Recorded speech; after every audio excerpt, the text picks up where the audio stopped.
இனிய காலை வணக்கம். உலக மின்னல் உங்கள் அனைவரையும் அன்புடன் வரவேற்கின்றது. இது பகுதி 1. உங்கள் கணக்கு பதிவாளர் மறக்கக்கூடிய வரிக்கழிவுகள்.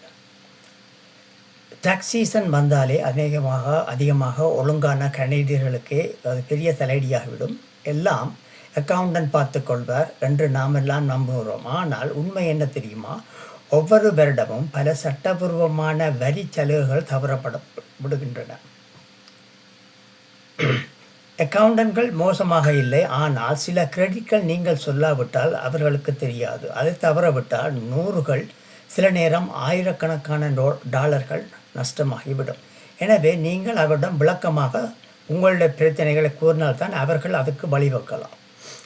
இந்த வீடியோவில் கனடாவில் அதிகமாக மறக்கப்படுகின்ற 5 வரி சலுகைகளை உங்களுடன் நான் பகிர்ந்து கொள்ளவிருக்கின்றேன். முதல் ஒன்றிலிருந்து தொடங்கலாம். முதலாவது, மருந்தை தாண்டிய மெடிக்கல் எக்ஸ்பென்சஸ். பலரும் மருந்து, டென்டல் செலவுகளை கிளைம் செய்கின்றார்கள் ஆனால் இதை பலர் தவற விடுகின்றார்கள். மருத்துவ சிகிச்சைக்கு 40 கிலோமீட்டருக்கு மேல் பயணம், ஓவர்நைட் ஸ்டே, அதாவது இரவு முழுக்க இருந்து ஹோட்டல் சாப்பாடு, வீல்சேர் ரேம்ப், ஸ்டேர் லிஃப்ட் போன்ற ஹோம் சேஞ்சஸ், ப்ரிஸ்கிரிப்ஷன் இருந்தால் மெடிக்கல் மரிஜுவானா, மேலும் சியலக் டிசீஸ் போன்ற காரணங்களுக்காக குளட்டின் ஃப்ரீ உணவு வாங்கினால் சாதாரண உணவுக்கு கூடுதல் செலவை மெடிக்கல் எக்ஸ்பென்சஸாக நீங்கள் கிளைம் பண்ண முடியும். ரிசீட்ஸ் மற்றும் மெடிக்கல் ப்ரூஃப் இருந்தால்தான் இது சாத்தியம். இரண்டாவது, வேலை அல்லது படிப்புக்கான மூவிங் எக்ஸ்பென்சஸ். வேலை அல்லது படிப்புக்காக நீங்கள் உடமிருந்து என்னிடம் போக வேண்டிய நிர்பந்தம் ஏற்பட்டால், புதிய வேலைக்கு அல்லது பாடசாலைக்கு, யூனிவர்சிட்டிக்கு, பல்கலைக்கழகங்களுக்கு 40 கிலோமீட்டருக்கு அருகில் குடிபெயர்ந்தால் நீங்கள் கிளைம் செய்ய முடியும்.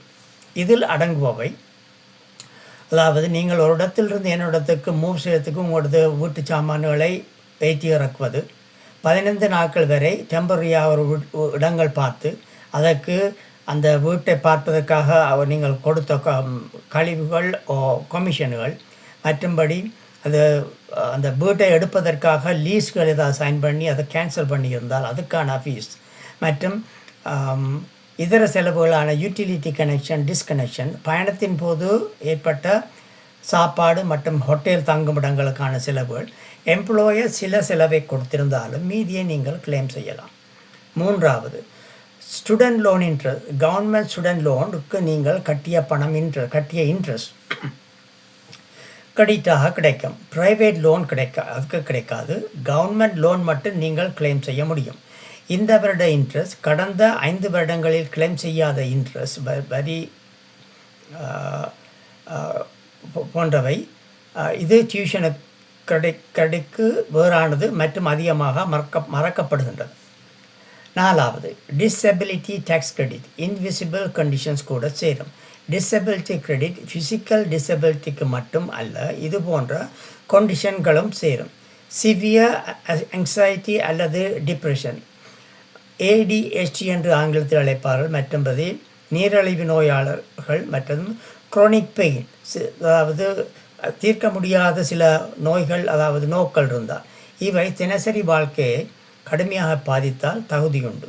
இந்த கிரெடிட் வருடத்துக்கு $1,500 முதல் $2,000 வரை சேமிக்க உதவும். மேலும் 10 வருடங்கள் வரை ரெட்ரோக்டிவ்லி நீங்கள் அதை திரும்ப கிளைம் பண்ண முடியும். இதனால் ரெஜிஸ்டர்ட் டிசபிலிட்டி சேவிங் பிளான் என்ற வசதியும் திறக்கப்படும். பின்னர் 5வதாக நாங்கள் பார்ப்ப இருப்பது என்னவென்றால் பென்ஷன் இன்கம் ஸ்பிளிட்டிங், அதாவது பென்ஷன் ஓய்வூதிய பணத்தை நீங்கள் பிரிப்பது, நீங்கள் பகிர்ந்து கொள்வது. நீங்கள் 65 வயதுக்கு மேல் இருந்தால் உங்கள் பென்ஷன் இன்கத்தில் 50% வரை உங்களது மனைவியுடன் ஸ்பிளிட் பண்ணி செய்யலாம். பணம் ட்ரான்ஸ்ஃபர் செய்ய வேண்டியதில்லை. டேக்ஸ் ஃபார்மில் மட்டும். இதனால் ஃபேமிலியின் டேக்ஸ் வருமான வரி குறையும், OAS க்ளோபேக் குறையும். சிலர் 65 வயதுக்கு கீழே இருந்தாலும் இந்த வசதிக்கு தகுதி உண்டு. பகுதி 2 care giver credits, home office deduction, பாடசாலைக்கான கட்டணங்கள், டிரான்ஸ்ஃபர் மாற்றங்கள், சேரிட்டி டொனேஷன்ஸ் போன்றவை, ஃபாரின் இன்வெஸ்ட்மெண்ட், டேக்ஸ் கிரெடிட்டை பற்றி பார்ப்போம். எனவே இது உங்களுக்கு நன்மை பயக்கும் என்று கூறிக்கொண்டு இந்த பகுதி ஒன்றை முடிக்கின்றேன். நன்றி, வணக்கம்.